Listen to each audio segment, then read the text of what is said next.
น่านฟ้าเรดิโอตำบลประแดดอำเภอเมืองจังหวัดเชียงใหม่สถานีวิทยุชุมชนคนต้นน้ำตำบลแม่เจดีย์อำเภอเวียงป่าเป้าจังหวัดเชียงรายสถานีวิทยุแดนดินถิ่นล้านนาอำเภอสันปะตองจังหวัดเชียงใหม่สถานีวิทยุล้านนาเรดิโออำเภอโสปราบจังหวัดลำปางสถานีวิทยุเพื่อการศึกษาพัฒนาอาชีพเรดิโอเน็ตเวิร์กอำเภอเมืองจังหวัดลำปาง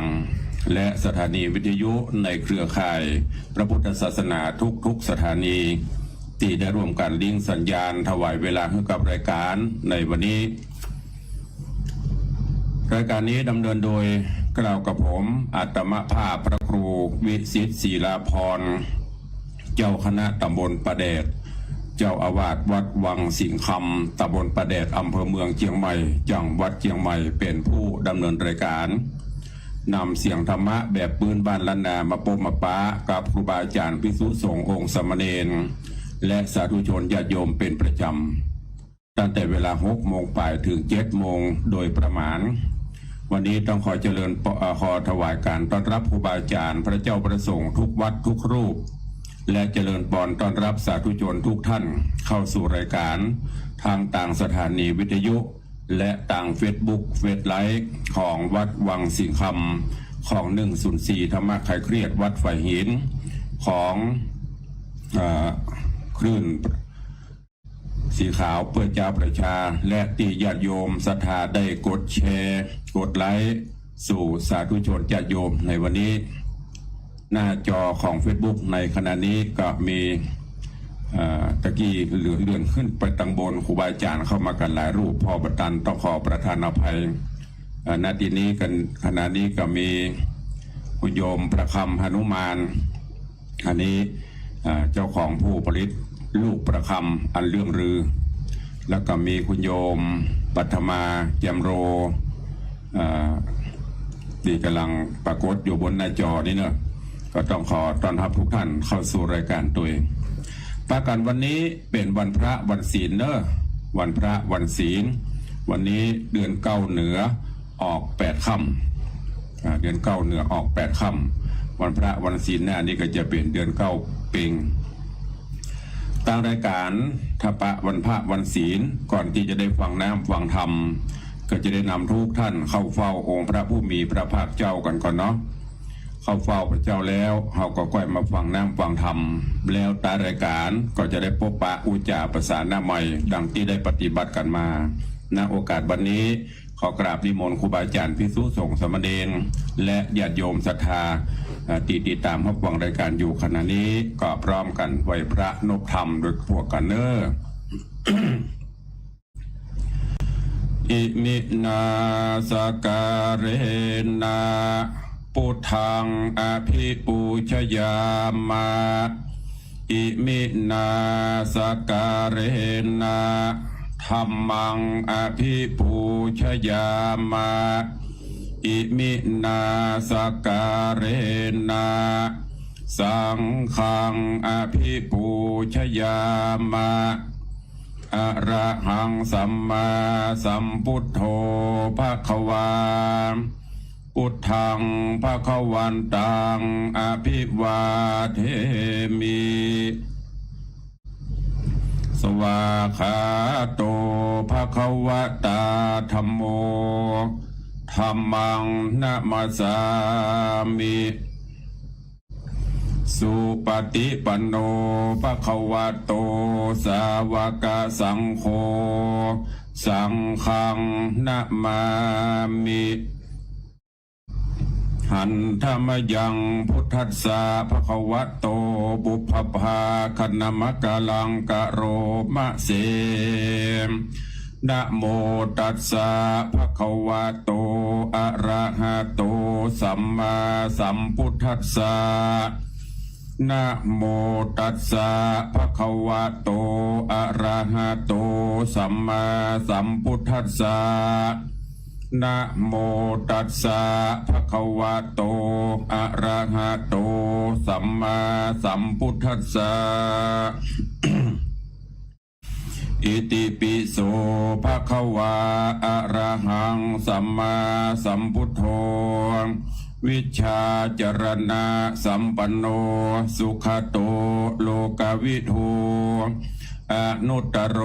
ปุริสาธรรมสารถิสัทธาเทวมนุษสานังพุทโธภควาติสวาคาโตภควตาธัมโมสันทิฏฐิโกอากาลิโก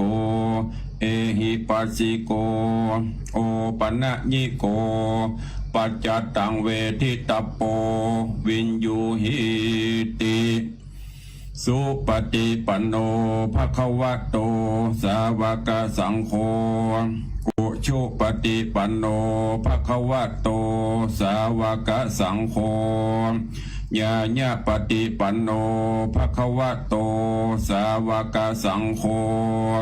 สามีจิปฏิปันโนภควโตสาวกสังโฆยะทิทางจัตตาริปุริสายุคานิอัฏฐปุริสาปุคลาเอสาภควโตสาวกสังโฆอาหุนยโยปาหุนยโยทักขินยโยอัญชลีกาลนิโยอนุตตรังปุญญเขตังโลกัสส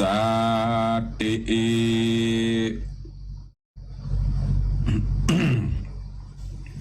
ก็ได้นำปาทุกท่านเข้าเฝ้าองค์พระผู้มีพระภาคเจ้าในโอกาสวันพระวันศีลวันนี้บางท่านก็อาจจะไปวัดไปวาบางท่านก็อาจจะยังอยู่บ้านอยู่จอง ตอนนี้ไปเจอทุกท่านเนอะกระดันจิตหือใส่กระดันใจหือสะอาดตั้งใจสมาทานฮับศีลห้าอันเป็นหลักแห่งมวลมนุษยชาติเป็นข้อวัดปฏิบัติเบื้องต้นรักษากายวาจาใจของทุกท่านตั้งอกตั้งใจสมาทานณโอกาสวันนี้นะโมตัสสะภะคะวะโตอะระหะโตสัมมาสัมพุทธัสสะนะโม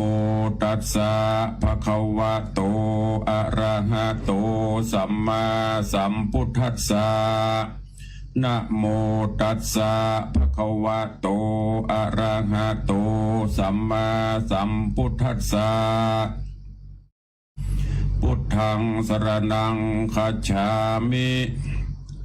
ธัมมังสรณังคัจฉามิสังฆังสรณังคัจฉามิตุติยามปิพุทธังสรณังคัจฉามิตุติยามปิธัมมังสรณังคัจฉามิตุติยามปิสังฆังสรณังคัจฉามิตติยามปิพุทธังสรณังคัจฉามิตติยามปิธัมมังสรณังคัจฉามิตติยามปิสังฆังสรณังคัจฉามิปานาติปาตาเวระมณีสิกขาปตังสมาติญามิอตินนาตานาเวระมณีสิกขาปตังสมาติญามิกาเมสุมิจฉาจาราเวระมณีสิกขาปตังสมาติญามิมุสาวาตาเวระมณีสิกขาปตังสมาติญามิสุราเมรยะมัจจปมาตฐานาเวระมณีสิกขาปตังสมาติญามิอิมานิปัญจสิกขาปตานิสีเลนะสุขติงยันติสีเลนะโภคสัมปทา สีเลนะนิพุติงยันติตัสสมาสีลังวิโสตะเยได้ไหวพระได้สมาทานศีลข้อวัดปฏิบัติเบื้องต้นเป็นที่เรียบร้อยในโอกาสวันนี้วันพระวันศีลก็ดังที่ได้ประชาสัมพันธ์เชิญชวนรณรงค์ทุกท่านชาวพุทธทั้งหลายวันพระวันศีลถ้าเป็นไปได้ร่วมกันใส่ชุดขาวนุ่งขาวห่มขาวตลอดวันเฉพาะมาวัดนะตลอดวันอยู่บ้านอยู่จองไปหั่นไปนี่ถ้าเป็นวันพระวันศีลนี่ใครเชิญชวนทุกท่านเนอะ7 วันไหนเอานุ่งขาวห่มขาวตึงลูกเล็กเด็กแดงถึงผู้เฒ่าผู้แก่พ่อบ้านแม่บ้านพ่อบ้านแม่จองก็จะทำให้เขาหันภาพต่างๆหลายลองรับตานึกพอโอ้ไปหันไปนี่ไปที่ไหนวันพระวันศีล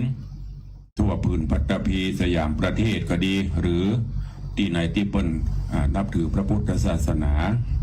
นุ่งขาวห่มขาวกันดูก็จะเป็นระเบียบเรียบร้อยเป็นตีจำเริญหูจำเริญตาเนอะอันนี้กล่าวกับผมอัตมาภาพตุลุงได้รณรงค์มาโดยตลอดเชิญชวนทุกท่านเนอะถ้าปฏิบัติได้ก็ขอโมทนาสาธุ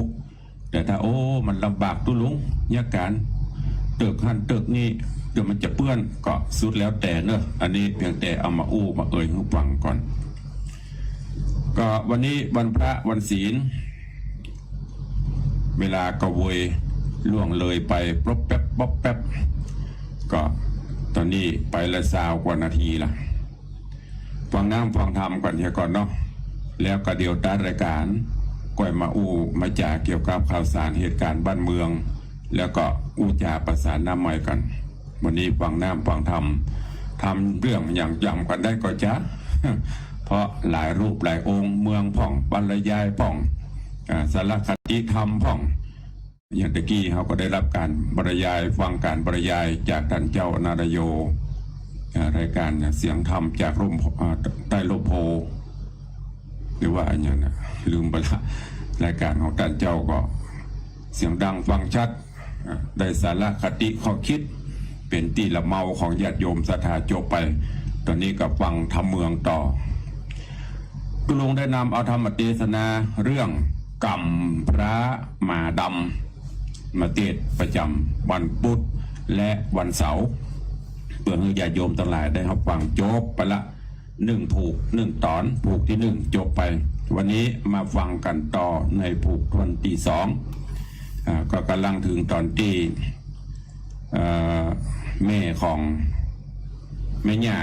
ที่ได้เลี้ยงตุ๊กตาตีตุ๊กตาลบเร้าคือไปขอ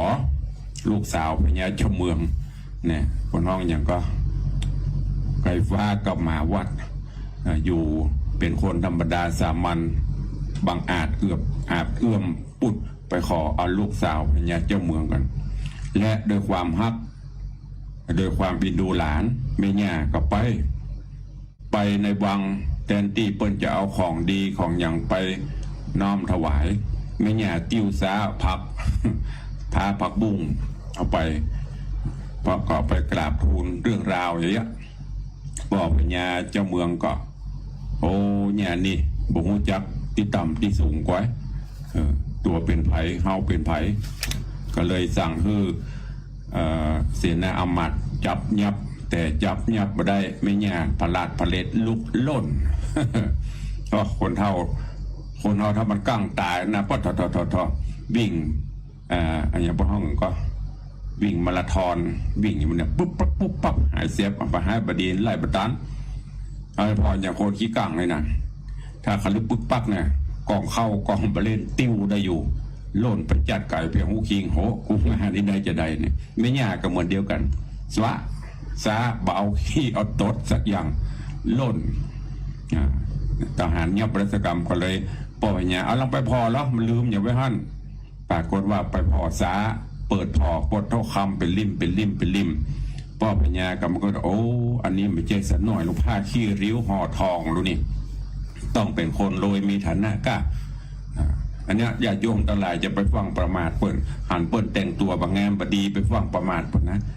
อย่างบางคนที่เปิ้นไปซื้อรถน่ะเปิ้นแต่งตัวเอาหนุ่งผ้าปุดผ้าขันนะพ่อโตพนักงานหมู่เชียวหมู่อย่างนี้บ่ได้ขายลูกมาอู้มากองหันเปิ้นแต่งตัวดีๆหล่นบ่พอนี่ไม่ได้ดูที่การแต่งตัวนะ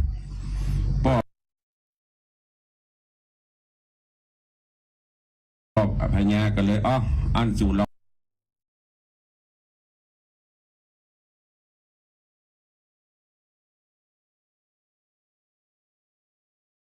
งไปตุยพอหรอแม่ย่านี่มันอยู่ที่ไหนมันเป็นจะได้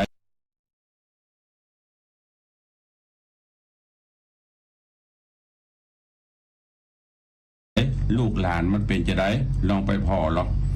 วันนี้เขากำลังไปตุยไปพอที่บ้านแม่ย่าที่ตูบหน่อย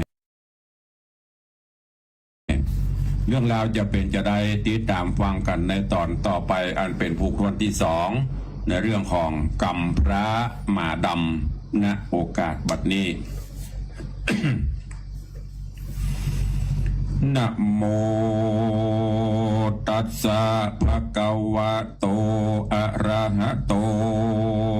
สัมมาสัมพุทธัสสะ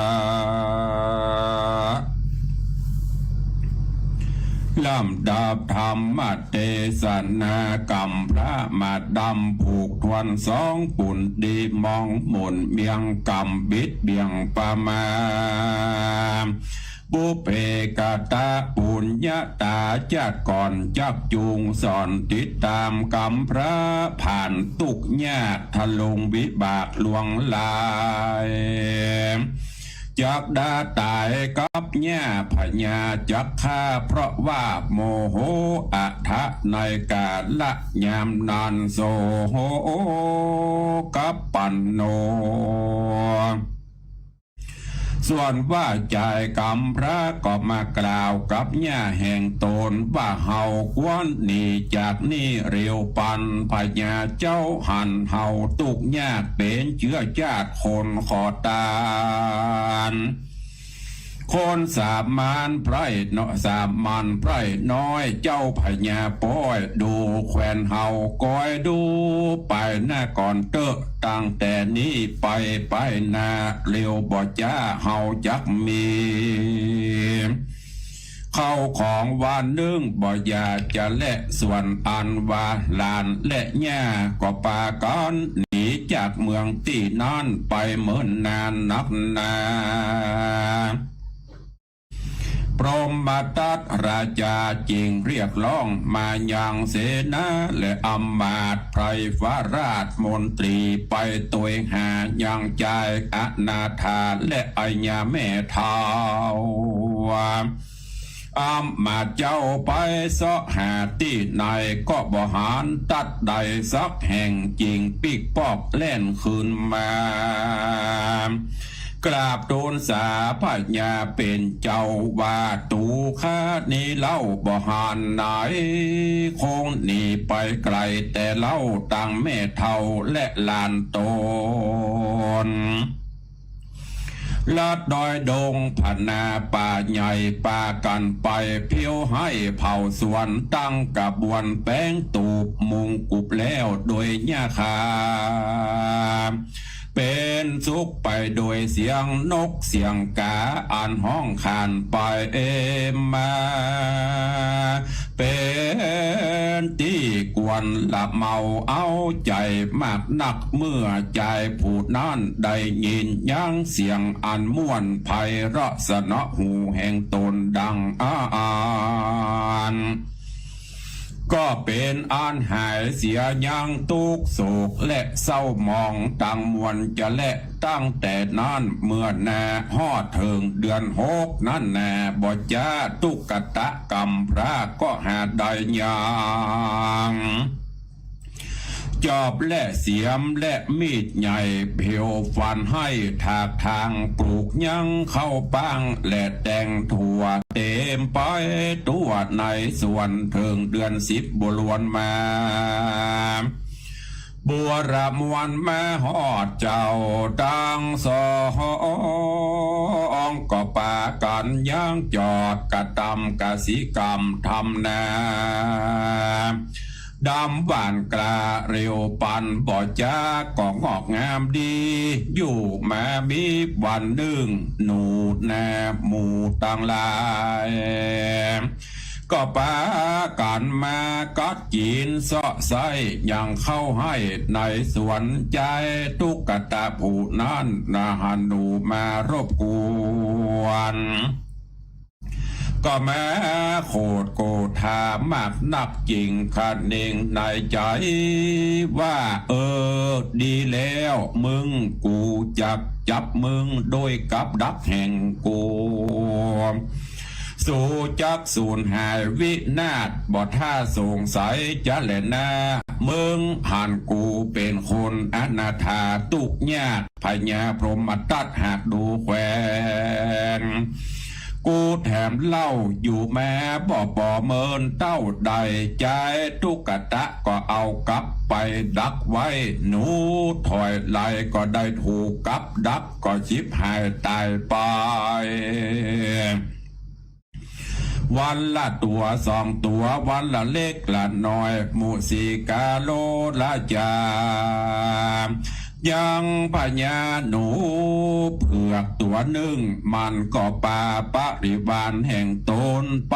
ผจญเสาะกินเข้าในให้หญ้าเทาและลานเอโกมุสิกะมัจโจยังมีหนูตัวหนึ่งหากเป็นอำมาตย์แห่งพญาหนูเผือกมันก็เสือกไปพอให้แห่งใจตุกตะพูดนั้นหันเข้าสลีงามนักนามันก็ไปไหวสาพญาหนูเผือกอันเป็นเจ้านายแห่งตนพญาหนูเผือกเมื่อได้ยินอำมาตย์หนูหากมาบอกฉันนั้นมันก็เรียวปันบอกฮือเพื่อนหนูทั้งหลายจริงพร้อมใจหมายม้วนหมู่เข้าไปสู่ให้เป็นอาจีนเพื่อจับจีนเข้าให้ใจตุกตะนั่นฮือเสียงอาทะโคในการละนั้นนาพญาหนูเผือกก็จะเลือกเดินไปตั้งหน้าหมู่บริบาลเตียวตามหลังพญาหนูเผือกตัวนั่นก็ไปสลังถูกใส่กับดักแห่งใจตุกตะหากเอาดักไว้หนีพอได้พญาหนูเผือกนั้นไว้หาจ้องจากดวงติงบ่ได้ใจบอกขาดก็ยังสักข้อมือเดียวห้องครางเอวเสียงดังจูดเมื่อใจตุกตะลุกมาใจก็มาโปปะใส่พญาหนูถูกกับดักอยู่หันใจตุกตะผู้นั้นก็กล่าวซึ่งพญาหนูว่ากูป่องข้าสูมาหลายเตื้อมึงบ่เชื่อกรรมกูเตี้ยงว่าสู่จักตายแน่ดังอันอยู่แต่หัวตีมึงมาลักยินเข้าปังสาลีของกูโจรปอหมดเสียงกูจักหือโมยเมียนมรณากูจักมัดกังกาฮือตายเสียเดี๋ยวนี้แหละนะมุสิกาลาจาอันว่าพญาหนูเผือกอันเป็นใหญ่แก่หนูตั้งหลายขอใจตุกตาผวาพายโพดปอยกโตดโตสาหาขอขมาแล้วเล่าตีได้มันลักกินเข้าอย่างนาขอไว้จีว่าข้าคอยได้ละบริวารลูกน้อยไว้ปลายหลังแม่นเจ้ากูจักวังจักใครได้สัมปติเครื่องใจตูข้าไทยจักบอกฮืดนายปอเอ็นดู หนูตั้งหลายอันเป็นบริบาลแห่งคาเตียงจักความนาสู่ตั้งตายโสกับปันโนอ่านว่าใจตุกตาพี่เจ้าได้ยินหนูเล่าบอกขี้แย่บ่โมสาไล่กำถอยกูจักปล่อยมึงไปกูบ่ประสงค์อันใดทรัพย์สิ่งสัมปติยิ่งเงินคำกูเตี้ยงว่าใครใดยังนางนาไทยสุปัจจาอันเป็นธิดาพญาพรหมตัดเจ้ามาเป็นจาญาเมียมิ่งขอมึงจริงไปเอามากูปรารถนาใครใดยังนางไทยสุปัจจาเมื่อพญาหนูเผือกได้ยินตุกตะบอกกล่าวพญานั้นเล่าก็จูมนุ่มมายังหนูเผ่าตั้งหลายได้1,000,000ตัวก็ปากันเอาหัวบุบุญสุนปืนปัทภีดันไปสู่ยังหุลีตังในแผ่นดินฮอดไปถึงศาลากวันตานแห่งพญาพรหมมาตัดบุญแล้วก็ฮอดเดือน12มาฮอดดังอันและนาเยจะนาอันว่าคนตั้งหลายหมายมีพญาพรหมตัดราชาเป็นกากับตั้งหมู่เจ้าราชมนตรี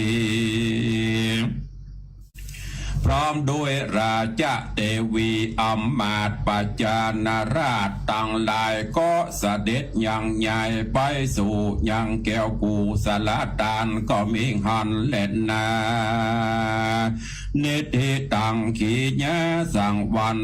นาวิเศษจาห้องเหตุธรรมเทศนากำพระมาดำผูกทวนซองตอนที่1ก็บังโกมสมฤทธิ์สเดชก็จบไปแฮมตอน1ในเรื่องของกำพระมาดำนิยายธรรมอันมีสาระคติธรรมซึ่งในตอนนี้หลังจากที่ป่อพญาได้ใจเสนาอำมาตย์ไปตุยไปเสาะหายังไม่ญาติพร้อมกับด้วยไปสอบถามความเคลื่อนไหวไม่ญาติก็ล่นหนีตายมาจนกระทั่งมาถึงบ้านมากู้กับหลานจากนั้นก็ตกลงกันลายเฮ้ยเขาอยู่ไปได้แล้วเนาะต้องปากันหนีถึง2ก็ปากันหนีไปไปตายเอาดับหน้าถ้าบุญมีก็ลำได้ปิกมาก็ปากันหนีไปแล้วก็ไปมาถากทางแปลงให้แปลงปางแหมตีเนี่ยให้ใส่นาปลูกข้าวสาลีปลูกพักปลูกไม้กินไปพอประทังไปแล้วก็ในระหว่างนั้นกำลังปลูกข้าวสาลีก็ปรากฏว่ามีหนูตั้งหลายมาก็มาคบมากินไปวันน้อยก็จนพวกปลูกได้ก็ได้งอกได้เงยวันหนึ่งใจตุกตะนี่ก็เลยแปลงกับดักแต่ก่อนเนี่ยไผ่คงจะได้นี่นะรุ่นละอ่อนก็ลึบหนู อยู่บ้านก็เป็นเหี้ยวหนูกับดักหนูไปดักหนูมันนั่นก็มากินโดนกับดักตายไปพ่องจนเอาเข้าพญาหนูก็ใจบริบาลพวกพ้องเราไปสำรวจเสียหน้าหนูทั้งหลายก็ไปสำรวจก็ไปหันเนี่ยให้เข้าสลีที่เพิ่งกำลังปลูกเนี่ยกำลังงามไปกราบทูลไปบอกพญาหนูก็ปากันมาโดยมีพญาหนูนำหน้าหมู่บริวารหนูตัวท้ายที่ไหนได้วันนั้นข้อหามยามซวยพญาหนูไปโดนกับดักของตุ๊กตาห้องอยู่จิ๊ดจุดนะดิ้นหยุ่นย่านไปก็ไม่ได้กับดักแม่บ่วงรัดคอไว้ถึงเวลาใจตุ๊กตากับมาใจ พอมาใจพอมาปะเสียหนูแต่ปะตายแต่นะพญาหนูติดกับดักดินขยุนห้องจู้จี๊ดนะกระเปียขึ้นมานี่แหละมึงหาที่ตายที่อยู่มีเปลือกมึงไปมาหากินของกู ไปตายให้ไปเนาะพญาหนูก็โอ้แต่ก่อนนี้เปิ้นถ้าจะนี้เนาะโอ้เปิ้นมียานมีกิบหนูอู้กำโคนอู้กำหนูได้ผู้มีบุญนี่จ้ะก็สื่อสารกันหนูพญาหนูก็ขอชีวิตไว้โอ้ข้าขอชีวิตข้าไว้เตอะมันต้องฆ่าก็ฆ่าตายไปได้ประขวางเน่าไปได้บริวารพวกพ้องข้ามีเปลือกก็จะได้คอยช่วยเหลือกันท่านข้าได้อันใดมีอย่างกาจะคือข้าช่วยตุ๊กตาบอกว่าบอกข้าได้อย่างสักอย่างข้าได้อย่างเดียวคือสุปัญญาลูกสาวพญาเจ้าเมืองคือท่านไปเอามาหาวิธีได้ก็ได้ไปเอามา ถ้าเอามาได้เราจะมีรางวัลให้ช่วยกันดูแลกันไปโดนไม้จะอีละหนูทั้งหลายก็ใหญ่ๆแล้วก็ปล่อยพญาหนูก็ปิกมาประชุมลูกหนูลูกน้องทั้งหลายว่าเดี๋ยวเนี้ยข้ารอดตายมาปกครองมาอยู่เป็นเจ้านายสู่ได้ก็เพราะจะอีอธิบายให้ฟังเนี่ยเป็นความประสงค์ของเปิ้ลประเด็นนี้เปิ้ลเป็นเจ้านายเจ้าชีวิตเขาละและโดยความมีสัจจะวาจาเขาก็จะต้องไปตามที่เปิ้ลนี้ไว้เมื่อตกลงกับเจ้าก็ห้องประชุมจะมีวิธีการใดที่จะไปเอาสุปัญญาลูกสาวพ่อพญาได้ก็เบรกไว้ถึงที่ก่อนเนาะเพราะเวลามันน้อยก้อยติดตามฟังไปว่าหนูจะเนี้ยจะได้ถึงแม้เป็นเดรัจฉานตัวน้อยๆจะมีปัญญาไปเอาลูกสาวพญาเจ้าเมืองได้จะได้ความสำเร็จจะเกิดขึ้นกับโพธิสัตว์เจ้าตุ๊กตาก้อยติดตามฟังในกรรมพระมาดำในตอนต่อไปวันนี้ขอโป่งวางไว้แต่เพียงเท่านี้ก่อนเนาะก็เดี๋ยวเราจะได้เข้าสู่โหมดใต้รายการได้ได้จ๋าภาษาหน้าไม้แล้วก็ได้แจ้งข่าวสารงานบุญฮือกับญาติโยมทั้งหลายได้รับทราบกันวันนี้ก่อนอื่นก็ต้องขออนุโมทนาบุญเนอะกับเจ้าภาพเจ้าศรัทธาที่ได้ร่วมโมทนาสาธุในการบูรณะปฏิสังขรณ์ปิดทองสารูปของหลวงพ่อพระเจ้าตันใจ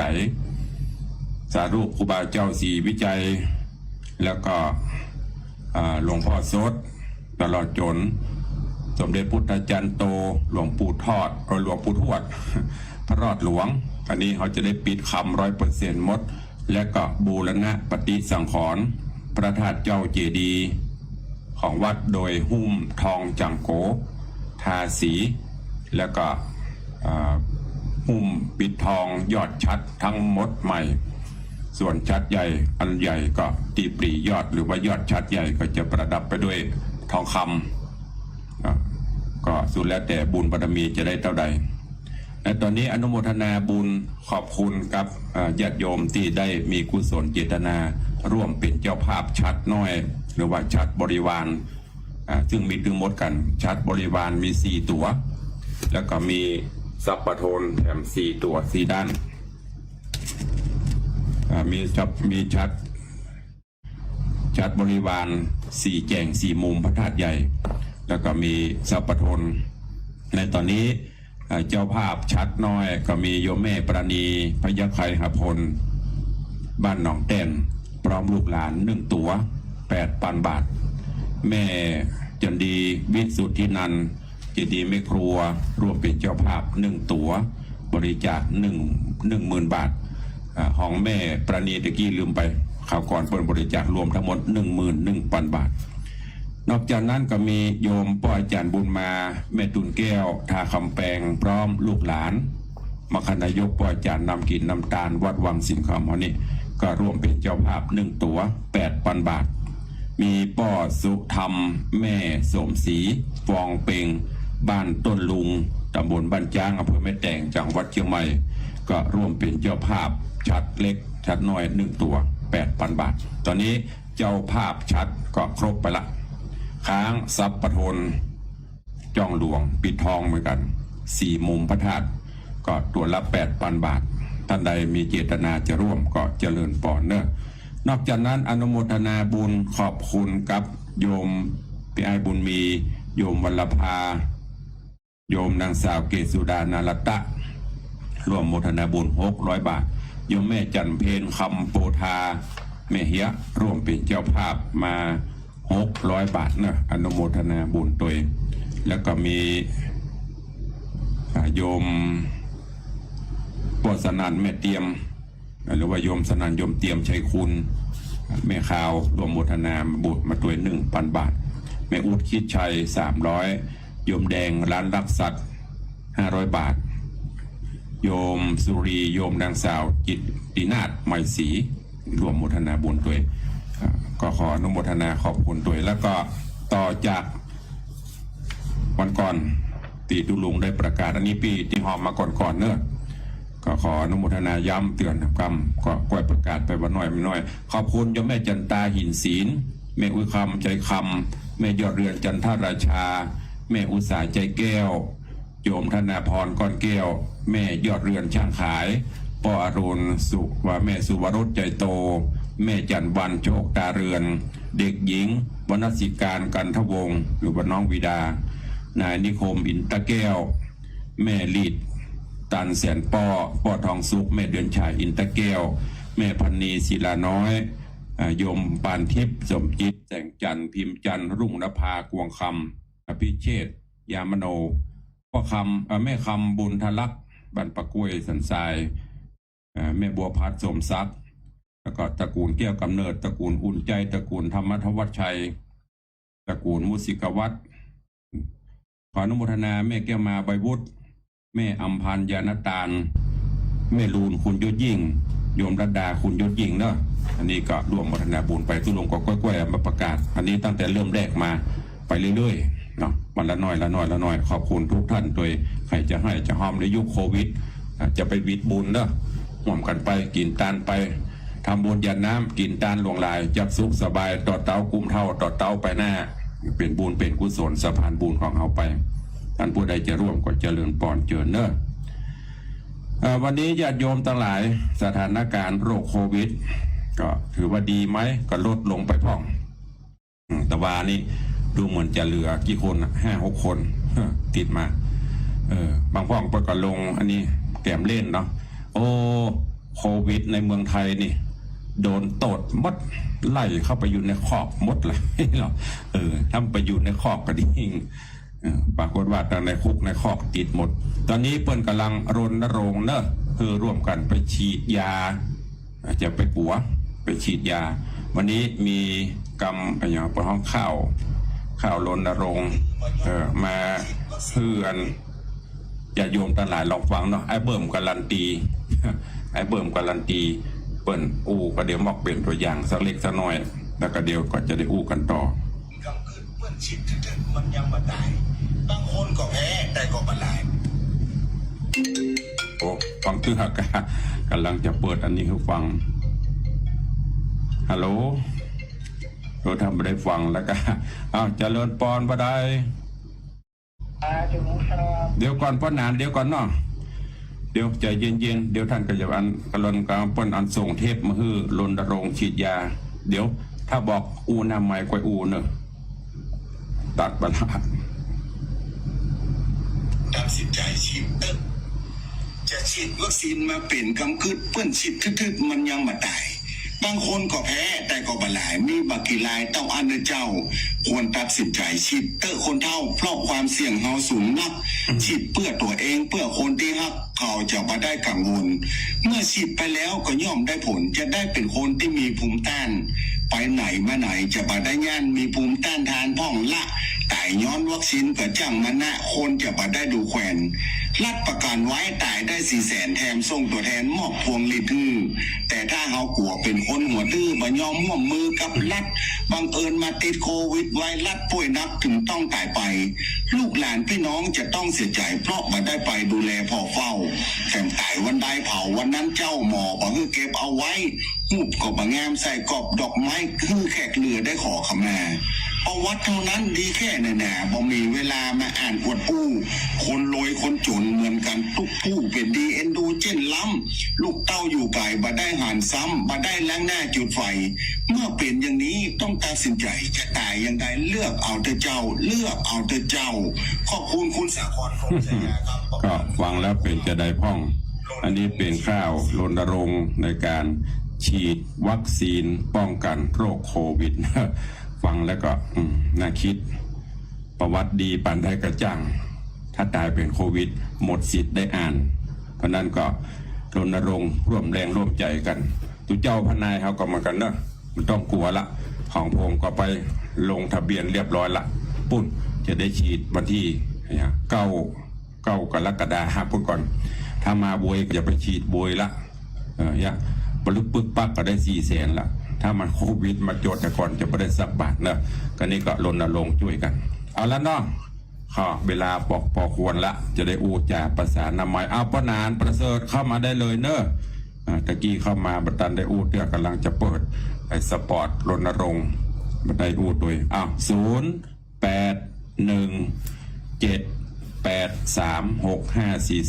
0817836540ดังนั้นสายบุญปนานประเสริฐใครห่วงบุญตัวตุ้ลุงก็ได้เนอะใครจะอูตัวตอนนี้เอาเข้ามาแล้วเปิดได้ใหม่0817836540เข้ามาเลยเจริญปอนเปรี้ยงว่าไปสาขาโมนาสาธุไปเลยพ่อแม่พี่น้องพระนาช่วยกันวัดวังสิ่งธรรมด้วยบุญบารมีของท่านพระครูพิสิทธิ์ศิลาภรณ์คุณพระพุทธธรรมประสงค์คุ้มครองผู้บุคคลเด้อไปสาขาสาธุสาธุนี่เป็นกรรมของปเลี้ยงเจ้าศรัทธามูลศรัทธาเก้าเงาที่บูรณะปฏิสังขรณ์เจริญปอนไปสาธุลุงครับว่าติดตามรับทั้งการเขียนที่ข้างนอกของสมอนดีครับเข้าใจง่ายครับสาธุตะกี้มันยังไม่ได้เปิดหน้าไม้แต่พอดีก็เลยจะเปิดนี่ปนานโทรมาเลยตัดสายไปก่อนครับได้ยินเสียงมาเลยปฏิบัติธรรมกำลังกันเกิดรู้คือจังหวะดีครับสาธุอนุโมทนากับปนานเนอข้าวกำลังใจรู้ดีมีทุกอันยังมันยังเลยครับใครขาดดีครับรู้สาธุปนานประเสริฐจากนาน้อยจังหวัดน่านเจริญปอนสายต่อไปจากทางใดเอ่ยเรื่องต่อแต่ที่เล็กครับแต่ที่เล็กนี่ก็ต่อเวียงปักเป้าเชียงไฮ้เนาะสัญญาณชัดเจนดีเนาะชัดเจนดีกว่าเจ้าเลยนะสาธุอนุโมทนาเด้อติดตามเนอะดูจากเวียงปักเป้าเจริญปอนสายต่อไปพระเจ้าท่านครู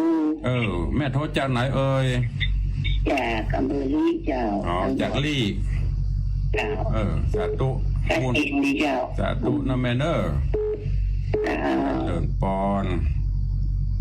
เจริญปอนสายต่อไป0817836540เอาสายต่อไปเข้ามารีมาแล้วเวียงป่าเป้ามาแล้วน่านก็มาแล้วอันนี้จากไหนเอ่ยเจริญปอน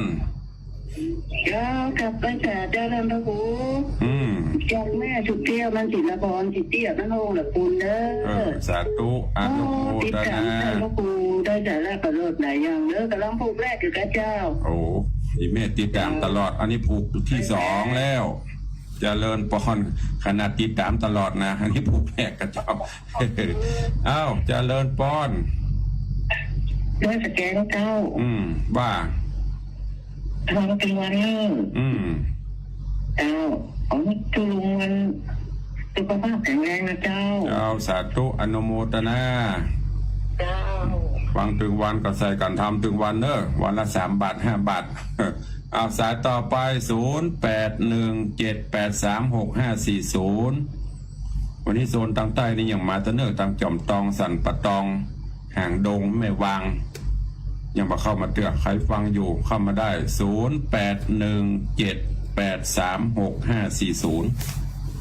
0817836540 รจะห่วมบุญกับตุลุงในยุคโควิดกับห่วมได้เนอะตามเจตนาศรัทธาจะว่าได้ยินประกาศ8 ปัน 9 ปันสะดุ้งเนาะเนี่ยไม่ใช่นะตามจิตเจตนาศรัทธาแล้วแต่บุญบารมีของใครของมันเด้ออ้าวเจริญปอน เจ้าค่ะพระเจ้าท่านทุกครูเจ้าจากไหนเรียงป่าป้าบ้านห้างตามเจ้าเจ้าบ้านโยมแม่เขาวันลงทะเบียนกันหมดแล้วนะเจ้าทะเบียนอย่างทะเบียนหอมอันนึกว่าลงทะเบียนมาหอมตุลุงอีกสาธุอนุโมทนาดีแล้วแม่เด้อสาธุจะได้ปลอดภัยลงต้องกลัวดีกว่าอย่างที่ปนบอกตะเกียนที่สปอร์ตโฆษณาเชิญชวนนั่นนะถ้าว่าฉีดปุ๊บตายปุ๊บหูดซีปั๊บยูเขาเตาปุ๊บหูกับบางงามเนี่ยถ้าฉีดแล้วมันตายได้400,000ก่อนถ้า400,000ก็มาหอมตุลุงอยู่100,000ก็ดีเนาะเจริญปอนไอ้ตาเจ้าวันนี้ในจันเรียนใสบันเรียนประการสันปะตองนะเจ้าตุอนุโมทนาเด้อแม่เด้อเจ้าถ้าเป็นดีเจ้าได้อูแต่อิงก็ดีใจแล้วเนาะได้อูกันคนละเล็กละน้อยเอาสายต่อไป0817836540ถวายการต้อนรับตุปีจานวัดศรีปิงเมืองตุปิโยแล้วก็ขนานปอาจารย์นิรุตมัคคณายกแล้วก็พระครูนัทพลมเสนพระครูติ๊กก็ได้เข้ามาสาธุเนอะนี่เป็นช่วงใต้รายการอู้กันหนัวไข้หัวกันม่วนน้ำไม้เสี่ยวยามเจ้าไข้หัววันละนิดจิตแจ่มใสถ้าไข้หัวตลอดไปกับปุ้นเนื้อของยาส่วนปรุง มาแล้วเสือใต้วาใดเจริญปอนเจ้าไว้พักศีลแล้วลงทะเบียน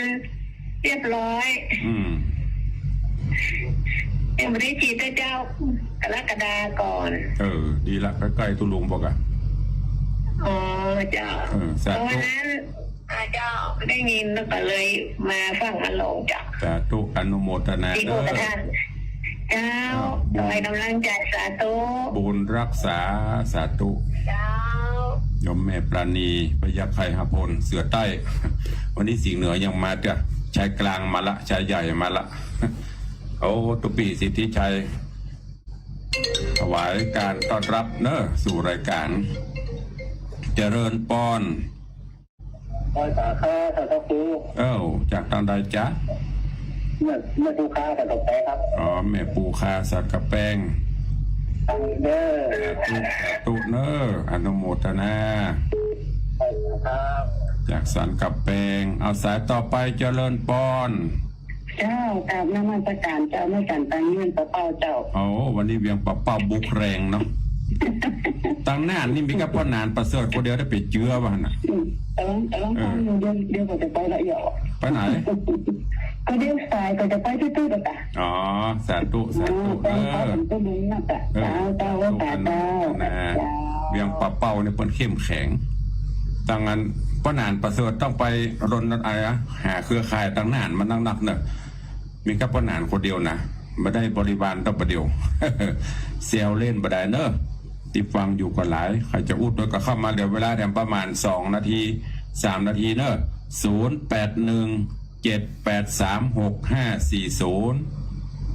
ใครจะอุดด้วยก็เข้ามานี่เป็นช่วงเวลาตารายการหลังจากที่อุจาเทศนาเสร็จก็จะห้างเวลาให้ญาติโยมได้อุจากันหลังหน้าไม้ไม่ใช่หลังไม้หน้าไม้ถ้าอู้ประเตรียมตี้เตี้ยก็หลังไม้โทรได้อยู่ใครจะร่วมบุญปิดทองร่วมบุญปิดทองพระเจ้าตันใจก็ดีบูรณะพระธาตุเจ้าเจดีย์เนอะยังเปิดรับสายบุญให้กับทุกท่านเข้ามาตอนนี้ศาลาก็เริ่มลงสีละรองพื้นถ้าใครมีโทรศัพท์ตุลุงก็อย่างก็ไลฟ์สดแจ้งความคืบหน้าไปเป็นบางช่วงมาละปอเลี้ยงเบียงปะเป้าหัวหน้าทีมว่าขอสาครับท่านพระครูก็น่ากับไม่ได้ยินเสียงกี่เข้าบลำนะหนูเสียอยู่ครับลูกกำลังวัดกุ๊บอยู่นี่ครับวันนี้เมาอย่างไปวัดมาอยู่ครับไปแล้วกับปิ๊กเนาะ ข้าไปใส่บาใส่หยังกุปี้อีกอ่ะ อันนี้กำลังมาหั่น2 คน พอกินบูมเจ้านี่2 คนก็3 คนนะพอในกล้องใส่แล้วกับปิ๊กสองสาม ผ ค ม น มี นะ จะคิดไปอย่างเงี้ยครับ หมอกกุ้มฉันเนาะ ครับคิดถึงเช้าเนี่ย โอ้ดีอยู่10 ถึง20นี่เหลือละอันนี้มีกี่ลายบุญอ่ะ สาธุนะพ่อเนอะ ครับต่อไป พรสาธุตั้งปันโอนให้มีหลายเนาะท่านเจ้าสิทธิชัยตะกี้ตุปิโยตั้งสีปิงเมืองก็ถ้าจะมีนักอยู่ในเวียงเนาะมันนอกนี่ตามภาษาเปิดวิหารว่านะใส่เสียแล้วก็ปิกก็เดี๋ยวก็ลงไปปั่นปอนนะเปิ้นภาษาวันหน้านี้วันศีลหน้านี้วันวิสาขบูชาก็ปฏิบัติเหมือนเดิมเนอะไม่ได้ในเปิ้นผ่อนคลายละอันอย่างก็50ขึ้นไปไม่เกิน50ได้อยู่ก็เพราะนั้นทวาประชุมคณะสงฆ์เพิ่นก็แจ้งทุกวัดจัดกิจกรรมวันวิสาขะไหว้พระสวดมนต์เวียนเทียนได้อยู่ก็ค่อยๆสลับสับเปลี่ยนกันไปมีก็แหมซักสายสุดท้ายเวลาจะหมดแล้วถ้ามีก็เข้ามาวันพุธติดตามกันต่อวันพุธนี้วันพุธนี้แหมเรื่องหนึ่งมณีจันทกุมารไข่แสงเนอะไม่ใช่กำพร้ามาดำจะได้ฟังเฉพาะวันพุธและก็วันเสาร์นั่นนะครับวันพุธกับวันเสาร์ปะกันวันนี้เอาแล้วเนาะเวลาหมดเวลาขอบพระคุณครูบาอาจารย์ท่านเจ้าจุตนจุองค์ญาติโยมศรัทธากูคนเนอะที่ได้เข้ามาติดตามรับชมรับฟังเป็น FC กันทั้งจากสถานีวิทยุและก็จากทางเฟซบุ๊กขอบพระคุณท่านผู้อำนวยการทุกๆสถานีที่ได้มอบถวายเวลาวันนี้เวลาหมดเวลาก็ขอนำรายการจากไปก่อนเนาะโชคดีมีใจอยู่ดีมีสุขปฏิบัติหน้าที่วันนี้ด้วยความราบรื่นเรียบร้อยดีงามเหมือนกันทุกตนทุกองค์ทุกท่านทุกคนเนอะยัตตาโลธรรมาวัตันติอายุวันโนสุขัง